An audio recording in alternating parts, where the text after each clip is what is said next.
The correlation between effort and reward seems to be dwindling in today's American workforce. And my friends, the same can be said for the relationship between both employees and employers. So the question becomes, how do we repair the rift and get productivity levels back to a sustainable level where everyone is happy, healthy, and productive at the same time?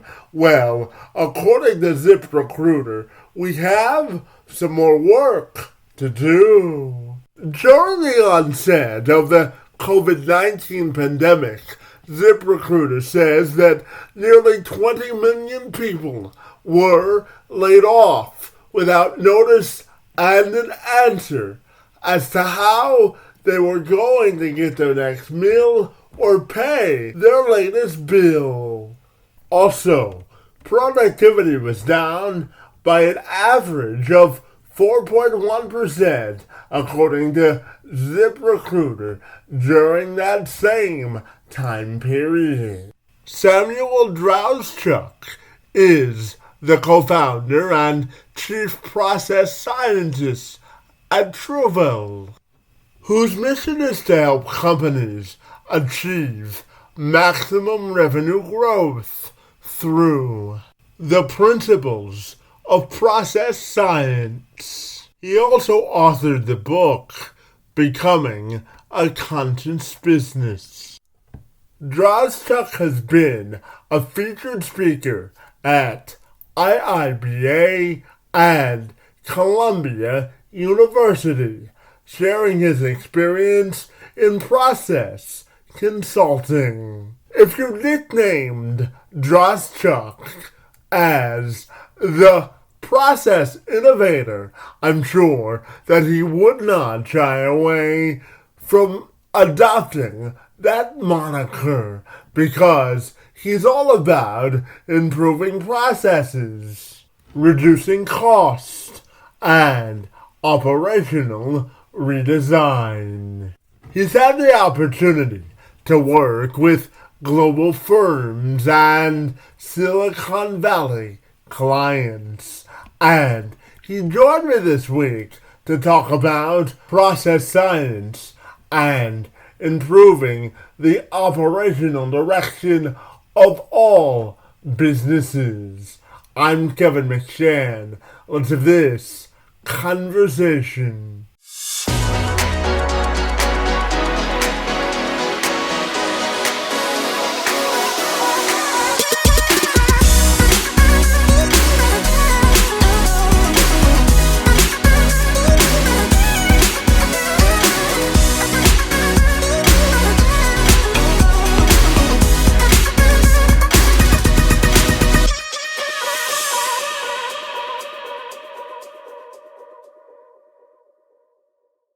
So Samuel, if you're ready, I'll take a moment to welcome you to the program, and I'm super excited to ask you about process science this morning. Great to see you, my friend, and happy Monday to you.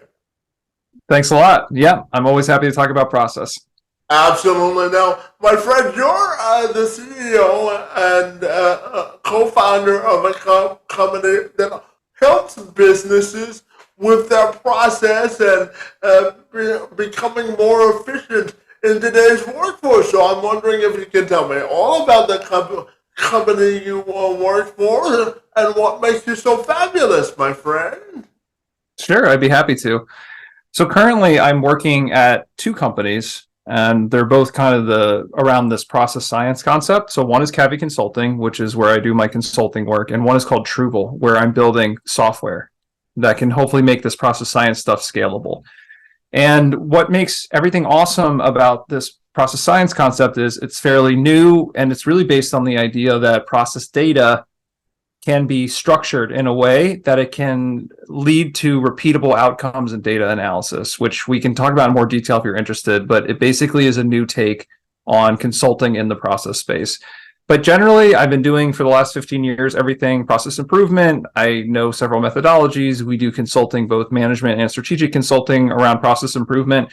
And we're building tools that can really scale up everyone's ability to do process consulting, not just consultants. That's really our dream, to make sure everyone has what we call process vision and can do this kind of work.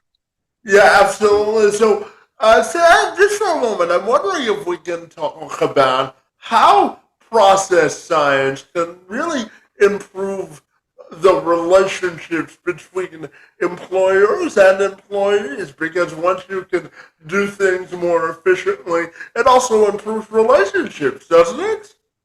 Yes, it certainly does.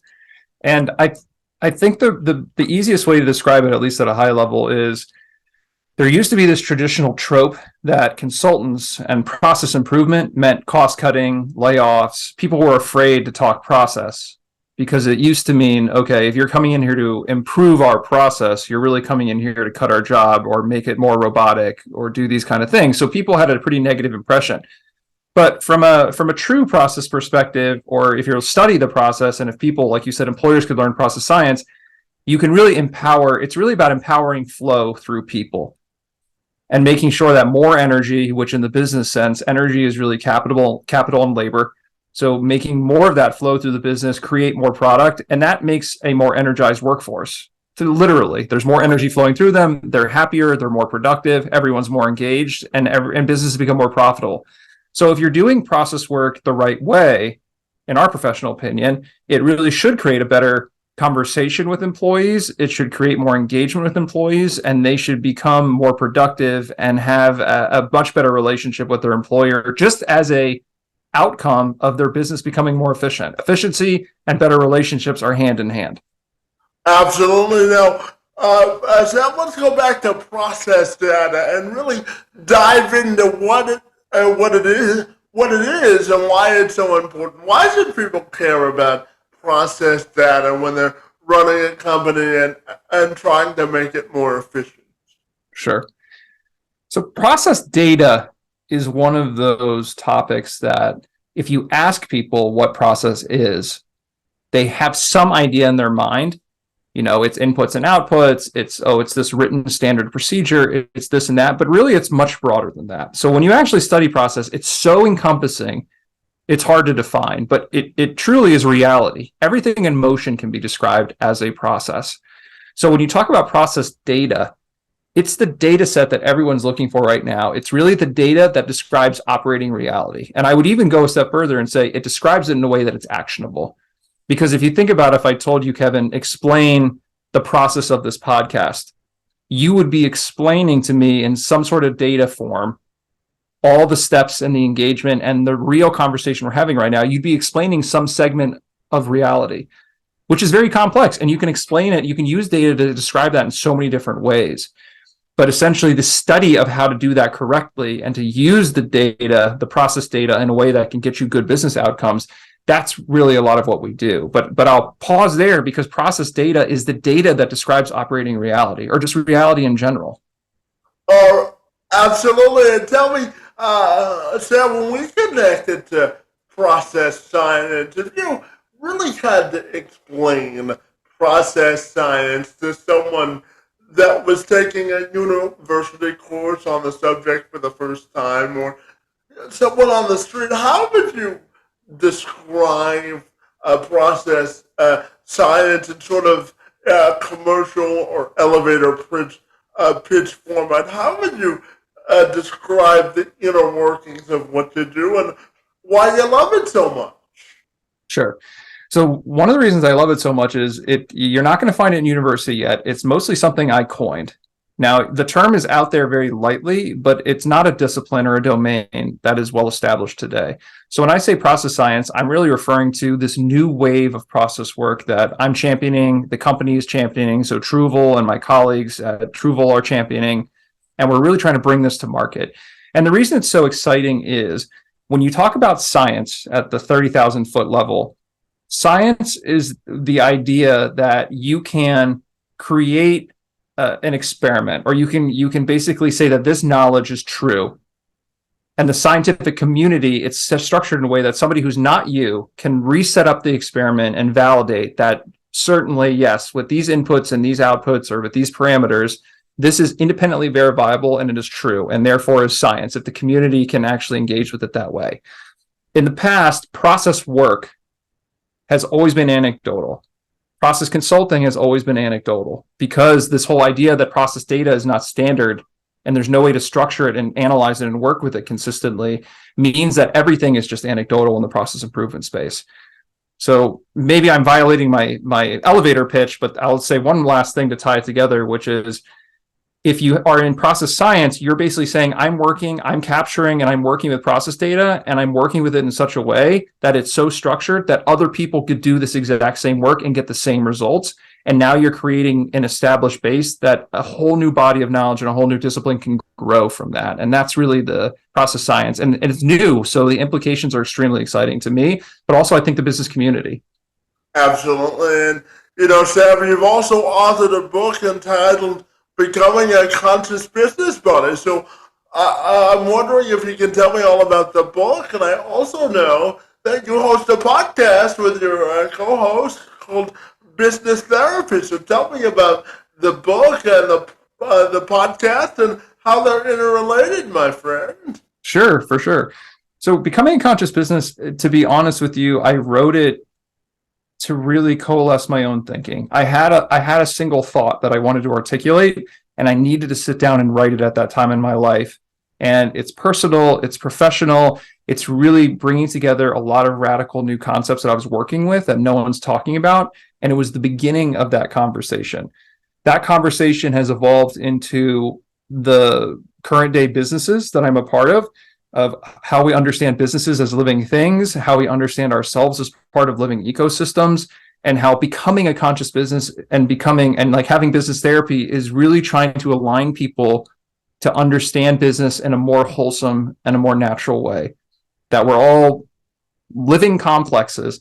And that if we look at businesses and ourselves with the right perspective and the right level of respect, all these things you asked me about earlier, Kevin, are just natural results. People feel more empowered. We have better productivity, better profitability, better employee engagement. So in business therapy, we talk about the same concepts, but we talk about it from a therapeutic perspective, which is to say, if you have a business problem or you're struggling with your business, let go of your resistance. Let's talk about how businesses really function so we can have fun and have great outcomes.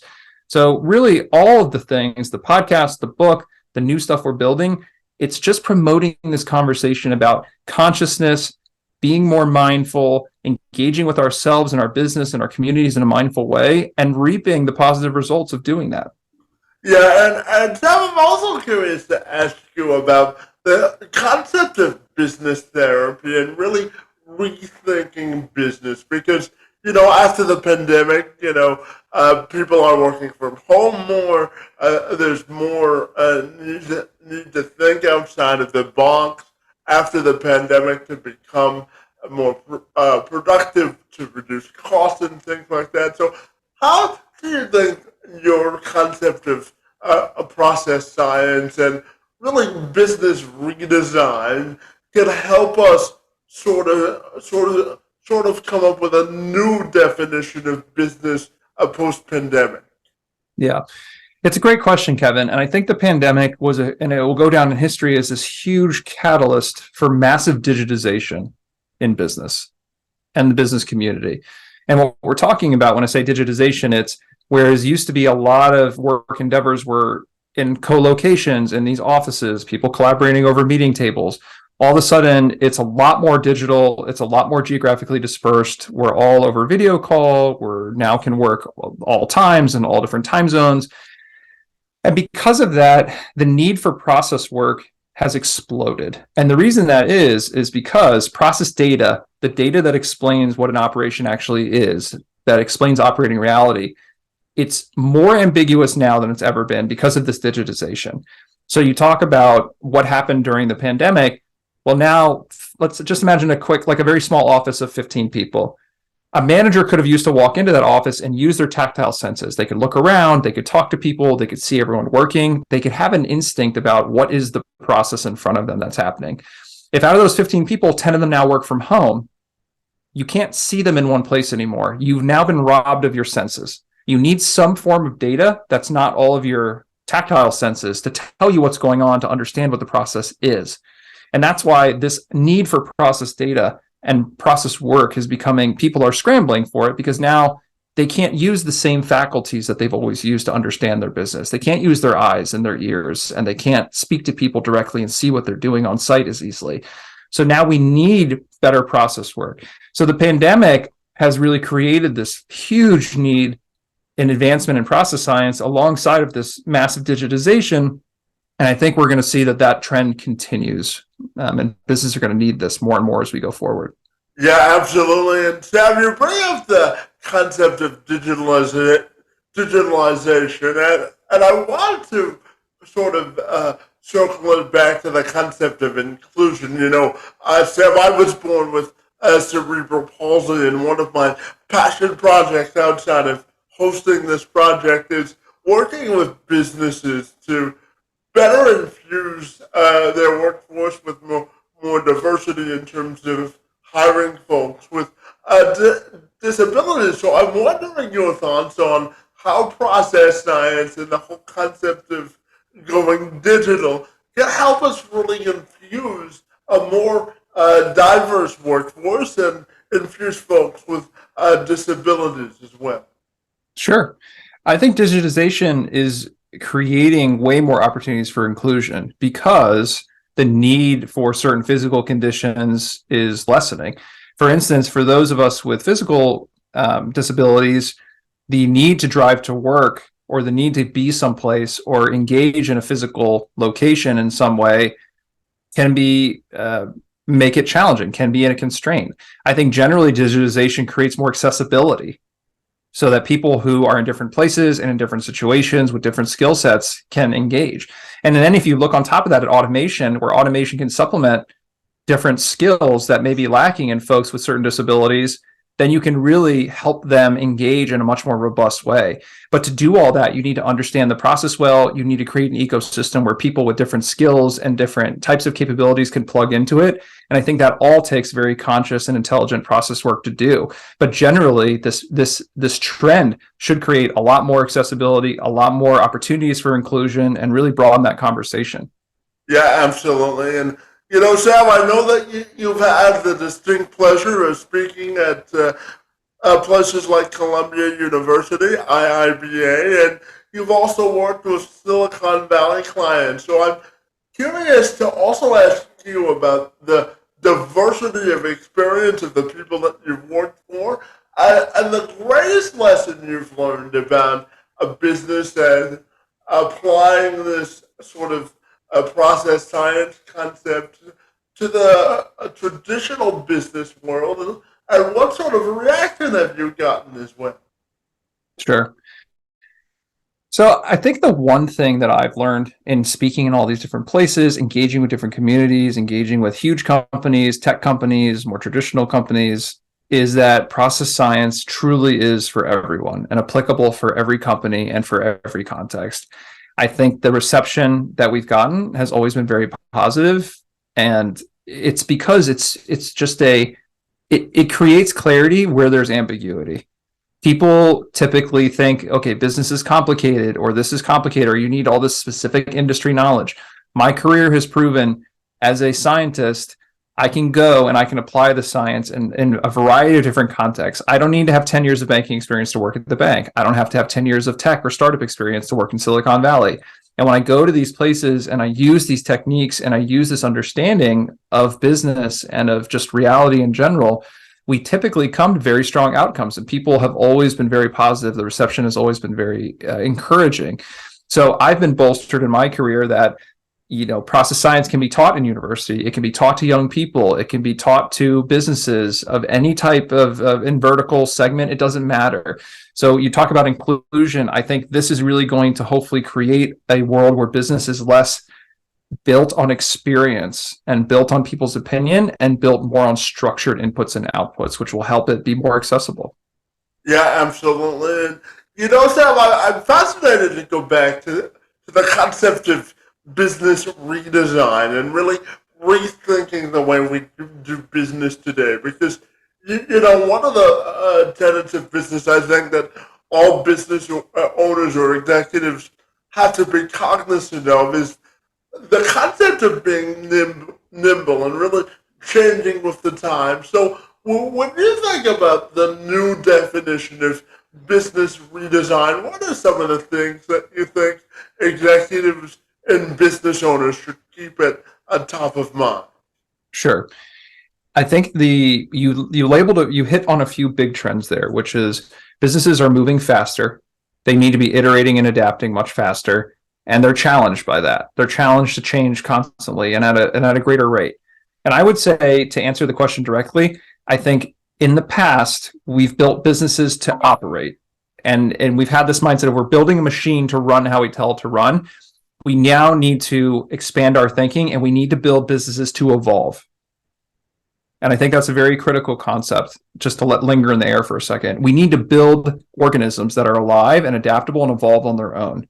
So I'm not going to sit here and, you can visualize, I'm not going to build a machine for 6 months and then turn it on and let it, put out widgets for 6 months and then expect to change the machine again. That old mentality is not fast enough, doesn't work anymore.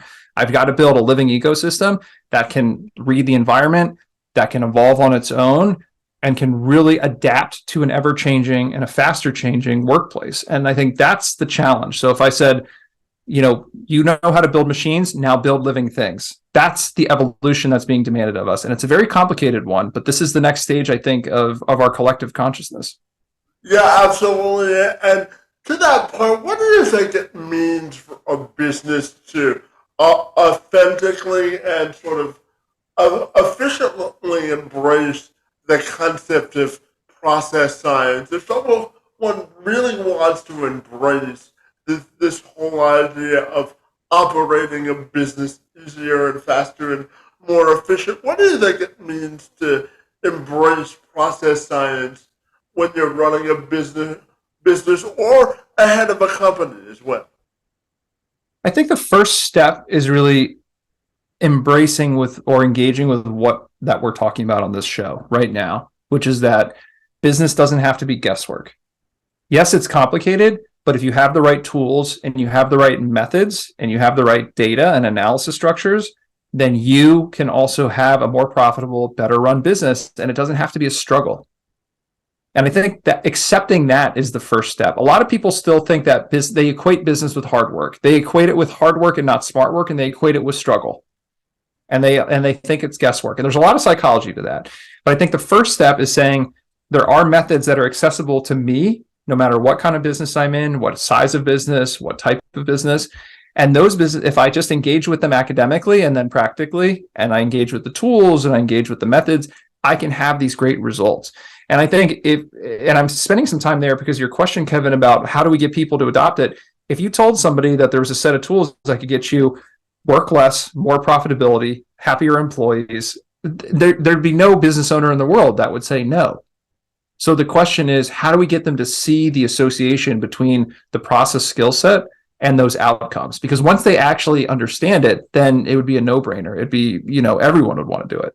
Yeah, absolutely. And to that point, it actually leads into my next question nicely, because I wanted to ask you about, you and I both know that running a business isn't for everybody.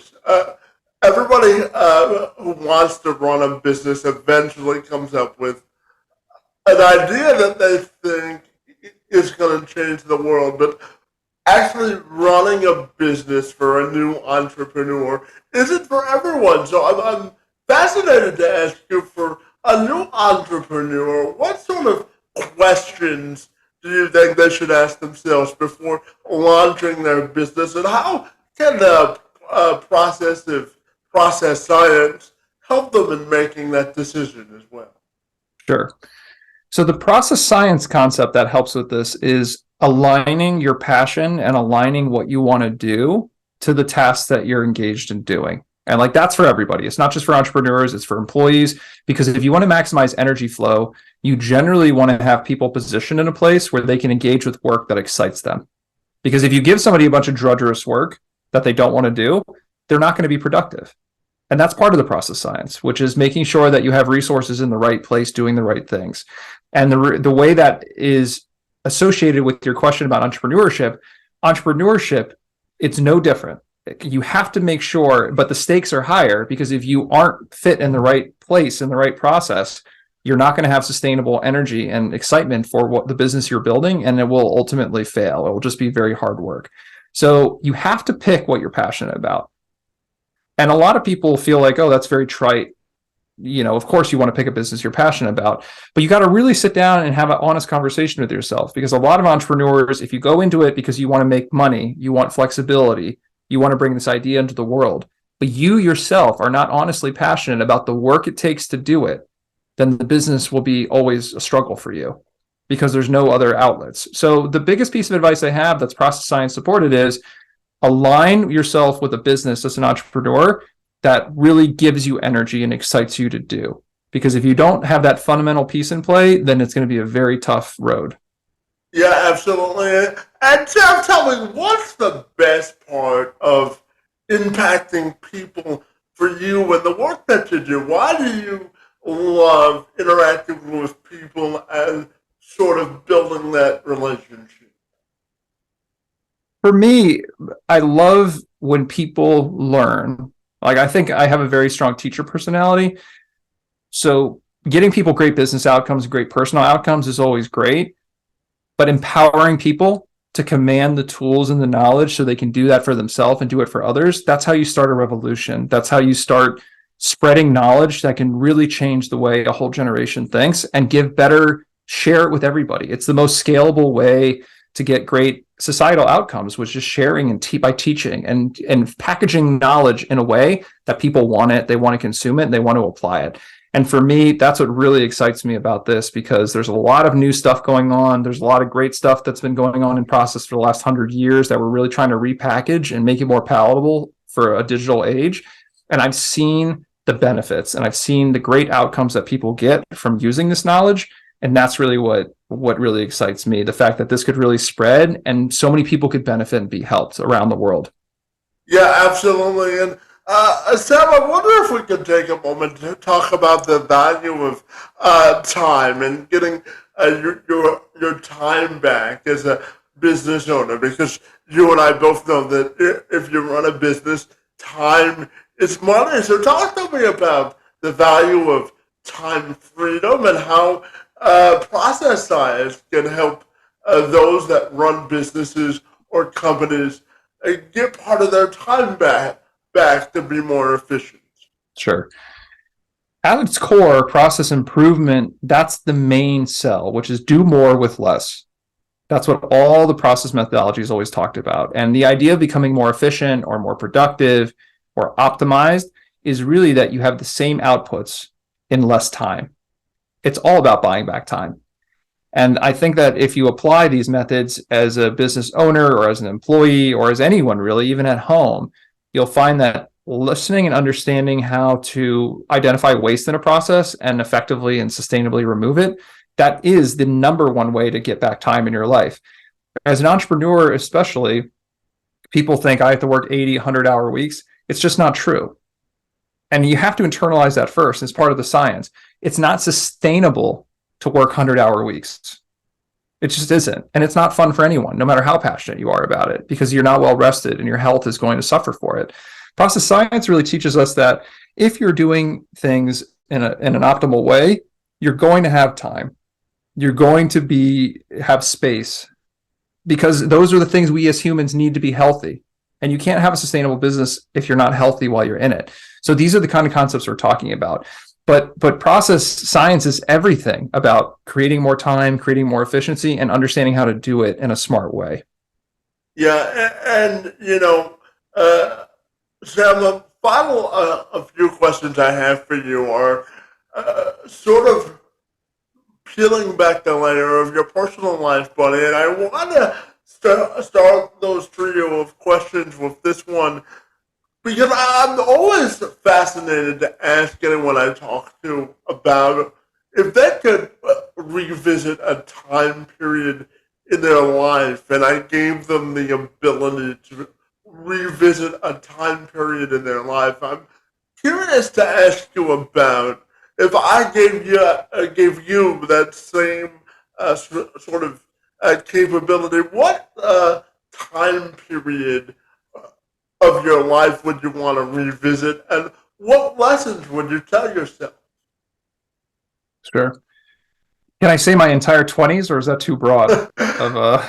I know that's a very broad brush, but you can sort of bring it to center if you wish. Yeah. Sure. I would say my 20s is broad, but it's a time in my life, and I write about this in my book too, where I was just at my most unconscious. I was trained, or grew up, I shouldn't say trained. I was raised in a society that teaches a lot of the wrong things, a lot of unconscious behavior. And I was a product of that society, and I was chasing money. I was chasing success. I was chasing all the things that normally people would want: family, friends, social, professional. And it wasn't fulfilling. And I think a lot of people in this time are running into this, and they hit it in different ways.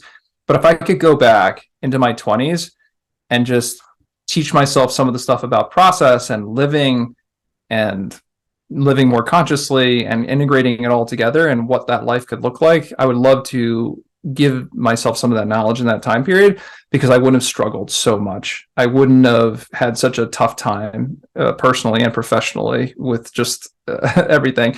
But as I'm saying it out loud, Kevin, also I think struggle is an important part of evolution. So maybe I needed to go through that struggle. But it would be interesting to go back and have that conversation with myself, because it was a very different person than I am now, certainly. Yeah, absolutely. And life is a constant game of learning, isn't it? I think so. If you're not learning, then what is your life? Well, that's certainly true, and I'm wondering your message to any young entrepreneur or entrepreneurs that may have been at this a while about the value of consistency and really valuing the process of a process, if that makes sense. So Yeah. what would be your message to them about valuing consistency during a process? So my message to entrepreneurs in terms of valuing process knowledge is it's the foundation of any business. And I would definitely invest some time learning about process science, process improvement, process methodologies, process management. There's a lot of stuff out there right now. It's a bit of a noisy space, but it is really the foundation, and being consistent about making space in your process. So let me put it that way. You talk about consistency for entrepreneurs. Entrepreneurs tend to work so hard, or they tend to be so consumed by their process of their business, that they don't create any space, which is just blank time where you're not working, you're not engaged with anything particularly, and let your mind decompress and let insight come into that space. Because without that, you can't be self-aware of, are you doing what I like to do? Am I doing what I don't like to do? You have to have a strong sense of honesty and self-awareness, in my opinion, to be a successful entrepreneur. And to be able to process those things, you have to create space in your schedule and space in your work time. So it almost seems counterintuitive for entrepreneurs to hold, let's say, an hour or 2 hours here and there just to relax and let your body process. But it's super critical, and it's a consistent process theme that will make you more successful as a person in general. Well, I tell you, if you don't value self-care, some areas of your business may falter because you don't take care of yourself, right? Absolutely. And it's just like if you're sleep deprived or anything else, if you've ever been super sleep deprived and your mind starts working slower, it's the same thing. Like your body you have to take care of it. And like you said, Kevin, if you don't take care of it, then you're not going to be efficient. So sometimes it feels like, people, they get obsessed with working or engaging in work activities. But for a lot of CEOs I coach, and for a lot of entrepreneurs that I work with, the idea that they need to be busy all the time is actually mostly a cover for other insecurities. Yeah, absolutely. And Sam, I almost forgot to ask you this question, but I will now. And I'm curious about emotions and your view on emotions, and how being emotional in terms of an investment is important.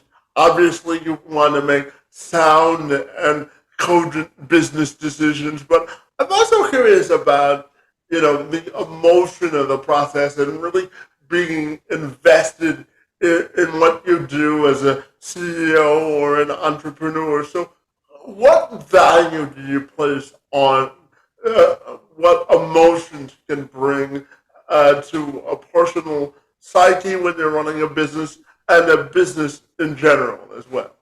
Sure. I think emotions are critically important, let's say, critical and critically important. So emotions are part of our human experience. I spent a lot of time, especially as a man, suppressing my emotions and suppressing them at home and at work because I thought that was the thing that was encouraged to do. But if you're going to express yourself as a person, as an entrepreneur, if you're going to express yourself as part of a business, emotions have to be part of that expression because it's part of your mental health. And I think finding the right ways to process emotions through your body, to bring them into conversations in an honest and forward way is the way that you can stay engaged in a positive way. So I think emotions are really important, and I think they're part of a healthy and thriving business. Yeah, absolutely. And Sam, I'm going to combine my last two questions because they're interrelated. I'm curious to end our conversation by asking you about how you inject joy in your personal life, and when you look at your personal and professional legacy, how do you want that to be defined? Sure. Well, really, it's the same answer. I want to be seen. So the joy, achieving joy in your work and your personal life is by engaging with things that really make you excited for whatever reason. We're all different and different things turn us on. So for me, working on process, the academics of process work is the most exciting thing that I do in my life. And people could also say, yuck, that sounds really boring. And for some people, it will be really boring, but you've got to find the things that bring you joy. And in terms of living a professional legacy, I would love for people to remember me as an extremely joyful person who lived the message that he was trying to get out there, which is that you need to be engaging in endeavors that make you passionate you are passionate about, because that's how you express yourself fully and that's how you get yourself out into the world. And if people remembered me by saying, he really brought this process science or this conscious business into the conversation in a meaningful way, and it helped me and it helped a lot of people in this generation and for generations going forward, I mean, there'd be no better legacy than that. Yeah, absolutely. And Sam, I know that you and your partner just gave birth to a newborn, my friend. So tell me, what's the best part about being a new dad, my friend? Oh, yeah, thanks. Being a new dad, what's the best part? It's that's a tough thing. It's just you're living with a brand new person. It's fantastic. It's just new life in the world. I think the best part is just watching him grow and watching him evolve his own processes and giving him space to do so and safety. I don't know. It's funny when you ask me that directly. There's not one part I could point out. Just having this new person in our new family unit is just an incredible experience from top to bottom. And creating more diversity in process right now. Well, honestly, it's funny because, babies are teachers, or at least in my opinion, because I'm watching him engage with the world. And as a parent, you have the opportunity to introduce all the processes that they're going to grow up with and change the way that they think about engaging in their community and engaging with reality. So in a way, watching a baby who's a blank slate, it's very instructive. So not to sound too clinical, but I'm studying him and he's teaching me a lot as understanding how his brain's developing and how he's going to engage in this new digital world that we're living in. Well, yeah, just don't give him a cell phone until he turns 13. No, I'm kidding. Done. But Sam, if people want to get connected with you personally or the work that you do with Truvle, what's the best way they can do that, my friend? Sure. So info@truvle.com is the best way to reach out. Honestly, sam@truvle.com is really a good way. Just reach out to me directly. We're a small company right now. We're planning to release our first software product just in late third quarter. So if you're interested in understanding how to map process better, to engage with better process data, or really just to get some help with your business or your process, feel free to reach out. Again, it's sam@truvle.com, sam@truvle.com. And you can also find me on LinkedIn, Sam Drauschak. However you want to connect, we'd love to hear from you. We'd love to talk about process. Fantastic. Well, I certainly enjoyed our conversation this morning about process, Sam. It was a delight meeting you. I want to thank you for the work that you do to improve the business operational space and for the work that you do to try and help people improve their process as people, your work in the space and time on my behalf is most appreciated, and I want to thank you for being here this morning. Thank you, Kevin. It was a pleasure speaking with you. Thanks for having me on the show.